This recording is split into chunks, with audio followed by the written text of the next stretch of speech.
యేసుక్రీస్తు పరిశుద్ధ నామములో మీ అందరికీ శుభములు. ఈరోజు కీర్తనల గ్రంథం 33వ అధ్యాయం చదువుతున్నాము.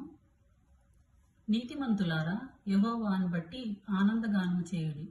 స్తుతి చేయుట యథార్థవంతులకు శోభస్కరము. సితారాతో యెహోవాను స్తుతించుడి. 10 తంతుల స్వరమండలముతో ఆయనను కీర్తించుడి. ఆయనను గూర్చి నూతన కీర్తన పాడుడి. ఉత్సాహధ్వనితో ఇంపుగా వాయించుడి. యెహోవా వాక్యము యథార్థమైనది, ఆయన చేయునదంతయు నమ్మకమైనది. ఆయన నీతిని న్యాయమును ప్రేమించుచున్నాడు. లోకము యెహోవా కృపతో నిండి ఉన్నది. యెహోవాకు చేత ఆకాశము కలుగను, ఆయన నోటి ఊపిరి చేత వాటి సర్వ సమూహము కలిగెను. సముద్ర జలములను రాశిగా కూర్చినవాడు ఆయన, అగాధ జలములను కొట్లలో కూర్చువాడు ఆయనే. లోకులందరూ యెహోవా యందు భయభక్తులు నిలుపవలెను.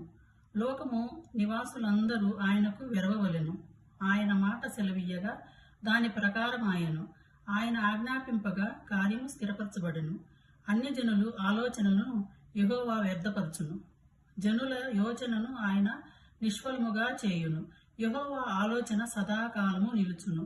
ఆయన సంకల్పము తరతరములు ఉండును. యెహోవా తమకు దేవుడుగా గల జనులు ధన్యులు. ఆయన తనకు స్వాస్థ్యముగా ఏర్పరచుకును జనులు ధన్యులు. యెహోవా ఆకాశములో నుండి కనిపెట్టుచున్నాడు. ఆయన నరులందరినీ దృష్టించుచున్నాడు. తానున్న స్థలములో నుండి భూలోక నివాసులందరి వైపు ఆయన చూస్తున్నాడు. ఆయన వారందరి హృదయములను ఏకరీతిగా నిర్మించువాడు.